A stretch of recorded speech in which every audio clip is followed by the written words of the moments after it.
Hello everyone! In this video lesson we're going to see some perspectives on teaching pronunciation for intelligibility in the EFL class. First, we're going to have an overview of the main concepts and the main beliefs behind teaching a language. Then we're going to have a look at three different acronyms, EFL, ESL, ELF, and see what they mean, what they stand for, and how these views on teaching English need to be associated with the purpose and context of our teaching. Then we're going to go deeper into the ELF concept, and we're going to talk about what it is and what it implies for us in our country. Then we're going to talk about something called the LF Core, which is meant to be a guideline for teachers. We're going to see some activities that may help us teach, in this case, pronunciation. And finally, we're going to draw some conclusions. All right, so let's get started. Overview. Let's read this together. I would like you to take some seconds and read this aloud. Is there anything that you notice is difficult about reading this? You may probably say that it's full of th, right? Th and the, and those seem to be difficult sounds. Am I right? So, the English language, there are a lot of jokes about learning English and specifically about learning pronunciation. And here's one, right? How to pronounce the th sound. Place the tip of tongue behind top teeth. Breathe out. Retract tongue. Vibrate air behind tongue and say, the Smiths wear thin clothes throughout the winter months, and then consult the dentist.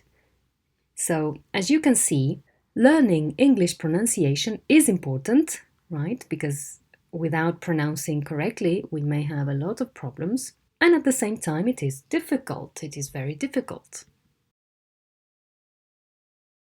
And that's why we need to have a look at different perspectives on teaching a language, and then more specifically what we can do about as regards teaching pronunciation.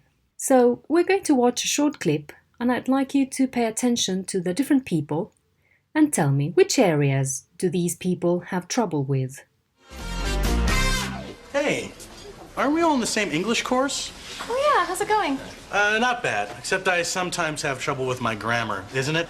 I mean, sometimes I'm perfect, but other times I don't, won't they? See, I'm all right with my grammar. My problem is spelling. I can't spell to save my loaf. Yeah? Yeah. I have to rely on the spell chalk on my computer. Well, you know, look at it this way. You can lead a horse to water, but you can't eat it too. You know what I'm saying? No, not really. Oh, I think that she sometimes has trouble mixing metaphors, aren't she? Yeah. Sorry, you guys. I'm always crying over spilled chickens before they're hatched. It's all right for you all. I've got a very small vocabulary. What's that like? It's all right for you all. I've got a very small vocabulary. That's okay. I have problems with my emphasis. Your emphasis? Yes, my emphasis on different parts of the sentences. In my job, that can cause a lot of awkwardness. What do you do? I'm a speech therapist. A peach therapist that can't spike properly. Surprised your boss hasn't sucked you. It's all right for you all. I've got a very small vocabulary. Can I make a suggestion? Why don't you purchase a dictionary? You'll save yourself a lot of embarrassment. I tell you what, why doesn't we all try studying together, isn't it? How doesn't next week sound, didn't we? Great idea. Fabulous. Yeah, you give him an inch, it's worth two in the bush. It's all right for you all. I've got... Shut up, isn't it?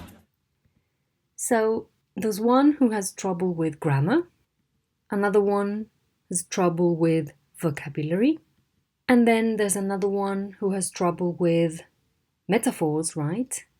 Idioms, and another one who has trouble with pronunciation. And why? Why have we seen this clip? Because this is to show that a language is a whole, and even when you have one aspect of it correctly, if there's one aspect that is very weak, there will be a lot of trouble communicating. Do mistakes in these areas threaten intelligibility? Intelligibility meaning our ability to communicate effectively and putting across meaning correctly, being understood. Do mistakes in these areas threaten intelligibility? Yes, mistakes in these areas threaten intelligibility. So let's see what we can do about that, especially regarding pronunciation. So let's have a look first at different views on teaching languages. English nowadays. Which approach should we take in our country? Should we take an EFL approach, an ESL approach, or an ELF approach? Now, what do these mean? Here's a short activity in which I'd like you to match the concepts in the cloud with the different acronyms. But first you need to know what the acronyms mean. So what is EFL? English as a foreign language, foreign being the key concept. And ESL, English as a second language, that's right. English as a second language being the key concept. And finally we have ELF, and this is probably the one you have never heard of, or the one that you know the least about. It's English as a lingua franca. Have you seen the concept, lingua franca? A lingua franca is a language that can be understood by anyone, and it is not native to anyone. So English as a lingua franca, that is English spoken by an Italian and English spoken by an Argentinian, for example. That's English as a lingua franca. So let's match. I take a second to match A, B, and C to the acronyms.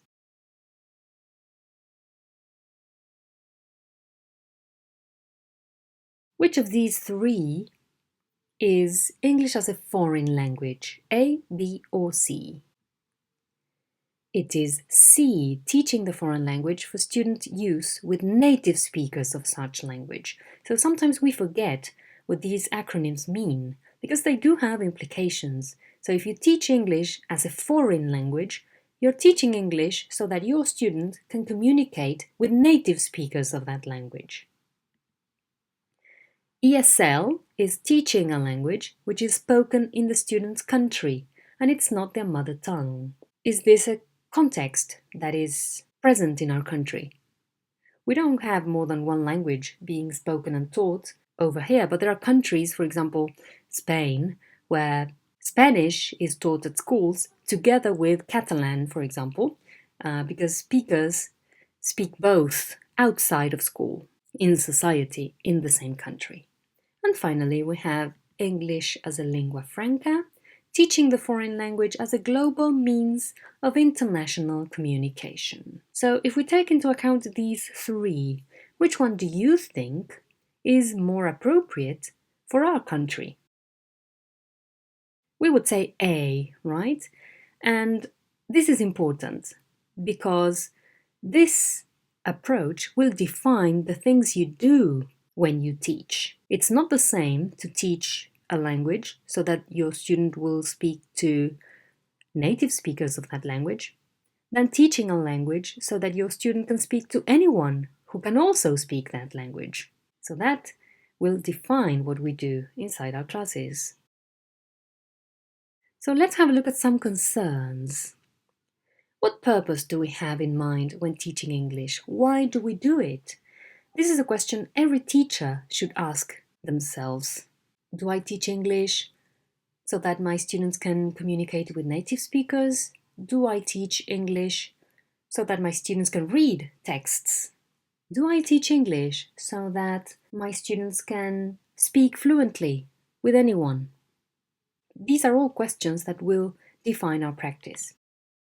And the second concern is, do we have a clear idea of what to teach and how to teach as regards pronunciation? Because it's not the same to teach so that your student can communicate with anyone than to teach so that your student can communicate with native speakers. It's not the same. So today, what we're going to do is have a look at the what to teach. Okay, what things should we teach when we teach pronunciation, having one particular context in mind, and the context is our country and the reality that our students will need English to communicate with non-native speakers of English around the world. So let's go even deeper into ELF, English as a lingua franca. We need to move beyond native speaker-centered ELT. Some authors a long time ago already started talking about this idea that teaching English has been too centered on the native speaker of English. So there seems to be a need for an accent that guarantees that speakers are able to understand each other in an optimum fashion. And when we say speakers, we mean anyone in the world with anyone else in the world. But what are the features of such accent? Because from what we've been hinting at, the idea of RP or General American or any other standard accent is not suitable for this approach, is it? So Jenkins came and dropped the bomb. In the year 2000, Jennifer Jenkins attacks the concept of RP or any other standard native speaker variety, saying that it is not that the aim. We shouldn't aim at teaching our students RP or Standard American. The aim should be another one. Of course, we're talking about teaching English for students at schools or institutes. University is another matter, because what we do at university is train professionals of the language. So professionals of the language need to have some kind of standard. And the concern is mutual intelligibility between speakers of English, whatever their first language may be. In today's globalized world, with access to communications in an instant, this is the concern, right? Being understood by anyone in the world. Could this be our concern as well in this country? I think it is. So, within the English as a lingua franca approach, Jennifer Jenkins proposes the lingua franca core, meant to be a guideline for teachers. Now, what is the core? If you have a look at this rocket, can you spot the core of the rocket? That's right, the core is the center. So the lingua franca center is a list of items that should be taught as regards pronunciation, so that speakers of different languages who speak English can understand each other. And it's the core because it's the basic elements. And these basic elements that make up the lingua franca core are meant to be pieces of advice, right? They are meant to be a guideline, which means that you can add things to it. It's not that it's just that and it's fixed. So let's have a look at this phonological core. It's made up of phonological features which have to be present if non-native speakers want to remain intelligible with each other. And they are the nuclear forms for all L2 speakers. And it's a reduced phonological set. So this is good news, right? This PC, this phonological core, is a list of features that will guarantee that whoever can manage those features successfully will be intelligible with another person who speaks that language too. The core should form the basis upon which the pronunciation syllables of learners of English as a lingua franca should be designed. And Jenkins has said this more than once. And those features of pronunciation that are considered essential in order to be understood when speaking English as an international language are those that make up this core, and this is said by Robin Walker. So this implies a change in standards. It's not the whole set of sounds, the whole set of rules, and all intonation that needs to be addressed, but essential features, basic features. But what are those basic features? What would you place in the core? Which vowels and consonants, which vowel contrasts would you place? And consonants? Would you place aspiration? Would you place clusters? Would you place word stress? Nucleus placement? Intonation? Anything else you would place that we're forgetting? So let's have a look at this core.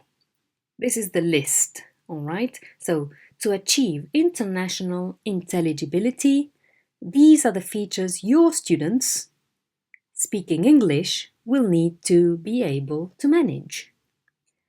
Rhotic R, intervocalic T and not R, aspiration, clusters, vowel length, long schwa in particular, tonality and nuclear stress. So let's have a look at all of these in a little bit more detail. Let's have a look at the segments first, as regards consonants. Rhotic R. So whenever the letter R is in the spelling, pronounce it. This is a piece of advice in the core, and this is what you should tell your students. So whenever the letter R is present, pronounce it. And then intervocalic T and not flapping of T. So avoid the flapping of T, as in water, matter, whatever. So you should teach your students not to say water, matter, whatever. They should say water, matter, whatever. And I'm pronouncing the Rs because that's the piece of advice given before, right?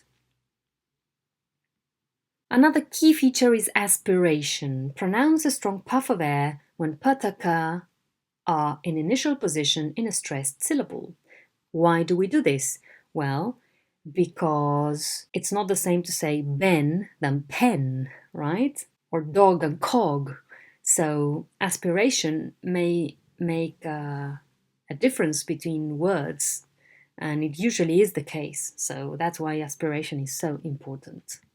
Also, clusters are important, fully pronounced consonant combinations, especially in an initial position in the word. So you may, the aim is to be able to pronounce all clusters, but if you forget the ones at the end, well, it's not that bad, but the ones at the beginning are precious. And then, of course, avoid adding or omitting elements. So, for example, sprite and not esprite, so don't add an element, or inspector and not inpector, avoid omitting elements. So clusters are essential. What else? We have vowel length, keep long vowels long and short ones short, beyond quality. So what matters most is length, so quantity over quality. And then long schwa in particular. You may mispronounce other vowels, but not this one. The main explanation is because long schwa is very particular of the English language. It's not a long vowel that we have in Spanish, for example. We have is in Spanish, we have as, we have o, we have u, but we don't have any ers or anything like that. So long schwa is a very frequent vowel in the English language, and that's why you need to teach this one in particular. For example, to avoid misunderstandings when you say the word course or curse. Okay? Let's have a look at the other features mentioned in the core. Nuclear stress or accent. Rhythmical distinctions are not so important, except in the case of accentuation of the tonic syllable, that is the last prominent syllable in the tone unit, especially in cases of contrastive or emphatic stress. So you need to teach students how to make contrasts or how to make emphasis by means of accenting syllables. This is an important thing to do. Right. This is one of my favourite sentences of all time. Let me tell you why. Every time you say it, if you emphasise a different word, it changes the meaning of the sentence. I didn't say we should kill him. I didn't say we should kill him. I didn't say we should kill him. I didn't say we should kill him. I didn't say we should kill him. I didn't say we should kill him. I didn't say we should kill him. And another one is tonality. Correct division of speech into smaller units is highly appreciated for understanding. So, another thing that is important is to teach correct division of speech, correct chunking, all right? Correct division into tone units. And this is something that, as teachers, we may observe that students struggle with how to divide English when they read, for example, or when they speak. When they speak, they do it more naturally. But when they read, they have trouble sometimes deciding where to stop. And that's something we need to address. We need to analyze this core and see if it is applicable to our teaching contexts. Is there anything to add to it? Would you add anything to this core? Are there any changes to be made? So if we consider our context, Argentina, Spanish speakers learning to speak English, is there anything else you would add to the core? We cannot take anything away, but we can add things. And this will depend on the context, definitely. Because if we have very advanced students of English, we may add a lot of things to that core that will help them improve their pronunciation. And if we are initially starting teaching English, we will not teach all the aspects at once. We will go little by little. There are other features that have been proposed along the years by other authors. For example, intonation, at least the basic division between the fall and the fall rise. Then if we have more advanced students, we may propose other vowel contrasts and start being a little bit more specific, as in e, a, and r. And rules for word stress. Okay, for example, verbs and nouns, that rule, or suffixes, right? How they affect stress, different types of suffixes. So these are other aspects of pronunciation that can be added to the core, and some authors do insist that they are added. Now let's have a look at some types of activities we can do in the classroom. These will be just a few examples so that you see that they're very simple and it's not something that it's impossible to do. So pronunciation in class, some ideas. Jenkins, Brown and Walker have suggested the same native speaker-based textbook can be used with necessary modifications on its pronunciation exercises according to their relevance to the lingua franca core. So if we take the textbook that we use to teach English, some of them will have pronunciation activities, some of them won't. If they do, what we need to do is to analyze those activities and say, okay, is this thing being addressed here in this activity part of the lingua franca core? Well, it is, so maybe we can take that activity, adapt it if we want to, and do it, or do it as it is. If we see that it is not part of the lingua franca core, we can say, okay, we are not going to do it, but what should we do? We should have a look at the unit and see where in the unit we have some space, some room to design a short activity to address one of the aspects in the core. Even though we may focus on lingua franca elements, we should remember it is just that. It is just a core to which we can add other aspects of pronunciation we consider relevant. So this is something very important. We have a guideline, and the guideline is a good one. And also, it is so good that it gives us the freedom to add anything else that we deem relevant to teach or that we like teaching, because sometimes that is also something that happens. So one type of activity you can do is awareness activities. They will help learners identify phonological features of the foreign language, and they aid comprehension and encourage accurate production. So, one activity that you can do, for example, is show this video to your students and ask them a few questions like, what is the problem? Why is this man having trouble? And help them see where the problem lies. Let's watch this video. The Italian man who went to Malta. One day I'm going to Malta to bigger hotel. In the morning I go down to eat a breakfast. I tell a waitress I want 2 pieces of toast. She brings me only 1 piece. I tell her I want 2 pieces. She say go to the toilet. I say you don't understand, I want to piss on my plate. She say you better no piss on the plate, you son of a bitch. I don't even know the lady and she call me a son of a bitch. Later, I go to eat at the bigger restaurant. The waitress brings me a spoon and a knife, but no fork. I tell her I want the fork. She tell me everyone want a fork.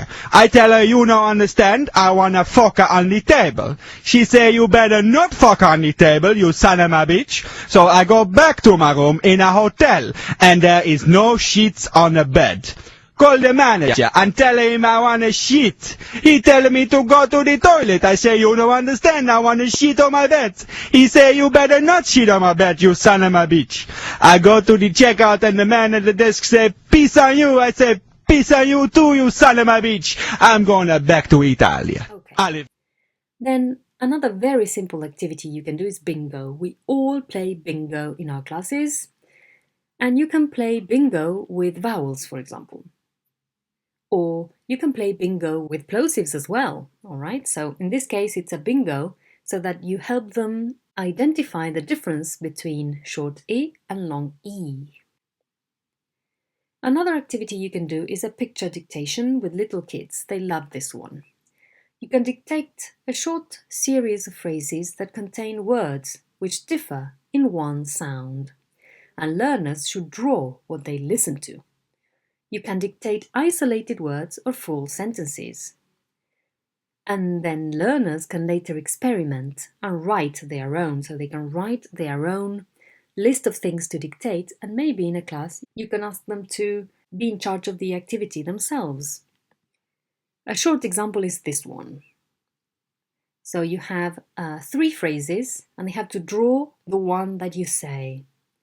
The man with a hat like a heart lives in a hut. Or, the man with a heart like a hut lives in a hat. Or, the man with a hat like a hut lives in a heart. So this one again is for vowels, right? For a, and which are the 3 vowels proposed later on to be added to the call. Of course, you can make up phrases like these with other sounds. You can do it with consonants, and plosives would be very good for this kind of activity, or with other kinds of vowels. A third kind of activity is conversation completion, and this is also for awareness. Students will have to circle A and B depending on the meaning. So you will have one student read the phrase in yellow, or you read the phrase in yellow, and they will have to choose which is the best ending, A or B. So for example, if I say, he likes this class, which one would be the suitable ending? It would be B, but I don't, right? So that's the way the exercise goes. This is just an example. Now we can also have production activities to aid communication. So when students are more aware of pronunciation and the different features they need to pay attention to, you can move on to more open activities, production activities. And they help learners avoid being misunderstood, and they help learners reach accurate articulation. One good one for this kind of goal is tongue twisters. Tongue twisters are good and students love them. Of course, there are other kinds of activities. For example, contradict me. Contradict me is a very nice activity in which students need to use accent, right? Highlighting in order to contradict someone in the group. So, for example, someone in the group says, I'm leaving on Tuesday. And the other one says, no, You're not leaving on Tuesday, you're arriving on Tuesday. And so you help them choose accents that show contrast, for example. So, as a conclusion, let's have a look at some implications of this lesson for us, for teachers. We may say that some transfers from our L1, that is from Spanish, are harmless, but some sounds are critical and need to be addressed.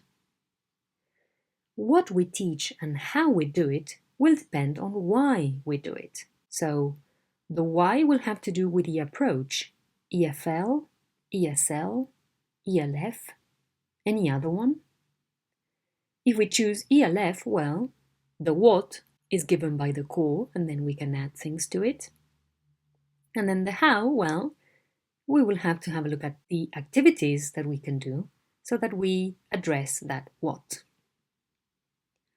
We can't deny the relevance of pronunciation for intelligibility, be it between non-native speakers and native speaker situations, or non-native speaker contexts. Pronunciation helps to communicate messages effectively, lessen the processing effort, aid listening, and improve output. So all these benefits come with correct pronunciation. The phonological core may provide teachers with a valid starting point as to what to teach in terms of pronunciation. How we teach those selected elements will depend mostly on us, teachers. We can adapt available material to suit students' need, and we have talked about this. This is the bibliography used for this presentation and some recommended material you can check out to get ideas on different kinds of activities that you can do when you teach pronunciation. Thank you very much. That would be all, and I hope to see you soon. Bye!